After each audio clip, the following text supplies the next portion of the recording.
بتسديدة عادت لنا ذكريات المدفعج أبو شروان.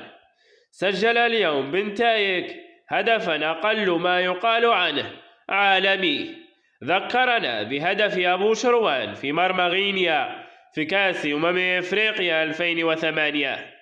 بنتايك أطلق عليهم مدفع رمضان في مصر في مباراة كانت مجنونة انتهت برباعية مقابل 2 لصالح الزمالك على سموحة.